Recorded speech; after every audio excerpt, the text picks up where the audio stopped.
Welcome to Ryan's Running Reviews in partnership with Roadrunner Sports, and today we're taking a look at the brand new Adidas Supernova Rise. Let's run with it.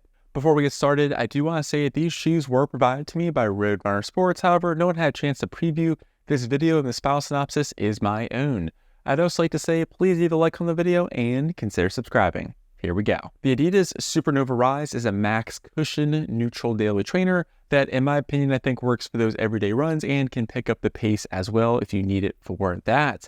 Now, a lot of people were very excited when they saw the announcement for this shoe because we have a new type of foam in the midsole, so let's talk about whether it's worth it or not. The stats for this shoe are nothing crazy, pretty average. It costs $140 and weighs 9.7 ounces, which isn't light, and it's definitely not heavy either. And then as far as the stack height goes, we have 34 millimeters in the heel, 24 in the forefoot for a relatively high 10 millimeter heel to toe drop.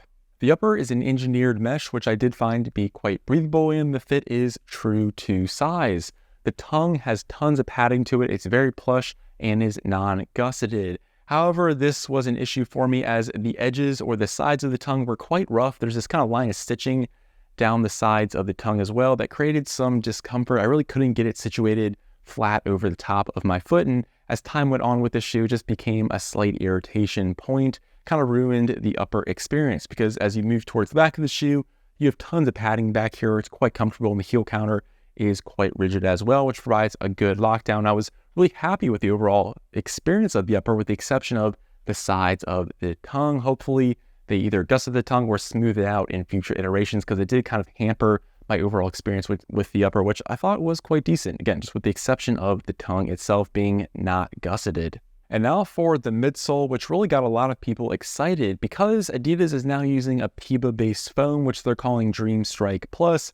PEBA foams are typically found on like the Super Race Day Elite running shoes just because PEBA material has a little bit more energy return to it. So for Adidas to put it on kind of a more conventional neutral daily trainer was a very interesting thing. Now, the green foam is Dream Strike Plus, that PEBA-based material. However, we have this kind of gray foam, which is going to be a bit more dense. And if you flip around the shoe to the outsole, you notice how these gray lines, which are basically foam rods, meant to kind of give the shoe a little bit more rigidity. However, I will say this is a fairly flexible and bendable shoe, so they don't give the shoe a whole lot of rigidity, kind of like a plate or anything like that. It's nowhere near that level of stiffness, but I'm assuming these foam rods do give you a little bit more structure than if they did not exist at all and we just had a pure PEBA-based or pure Dream Strike Plus midsole. For me personally, I did have high expectations for the Supernova Rise, mainly because of the reputation that PEBA has within running shoe midsoles. And I will say after trying the shoe, I was a little bit let down. And yes, I did think that the heel area had a nice level of squish and energy return to it and was kind of the highlight of the Dream Strike Plus experience. But as you move towards the forefoot, it felt a bit flat and wasn't as expressive or as energetic as I was hoping for.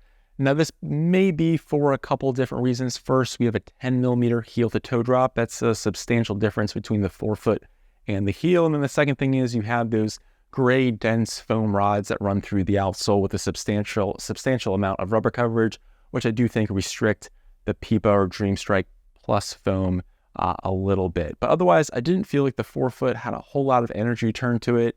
The highlight of the shoe was mainly the midfoot and heel area.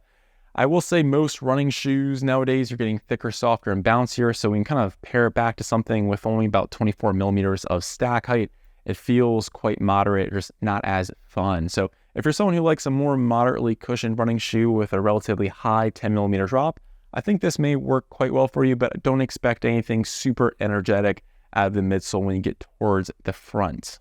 Moving on to the outsole, you do have a substantial amount of rubber coverage with the exception of the lateral part of the top of the toe, which is exposed thumb. It's rather interesting.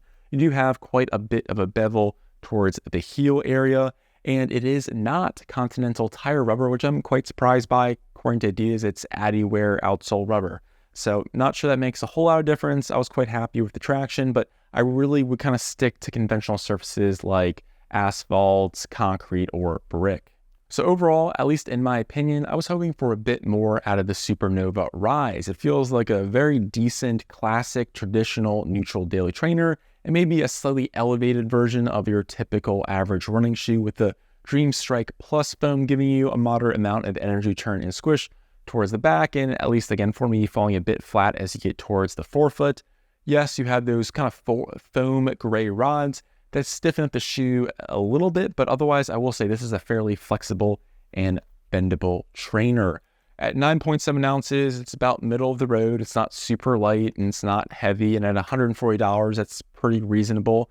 I will say again, relatively high heel to toe drop of 10 millimeters. So if that's something that interests you, this may be a decent option, but I do think they need to fix the tongue just because the edges of the tongue gave me a moderate amount of discomfort when wearing the shoe for long periods of time. So I think the long and short of it is this is the slightly elevated traditional neutral daily trainer that does a decent job, works at a wide variety of paces, but I think Adidas could potentially up it, maybe make the forefoot a bit more energetic or just give us a thicker midsole.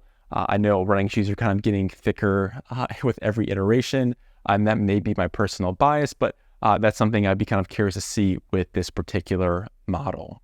Well, that concludes the review. Let me know down in the comments what you think of the Supernova series or this new Dream Strike Plus formulation.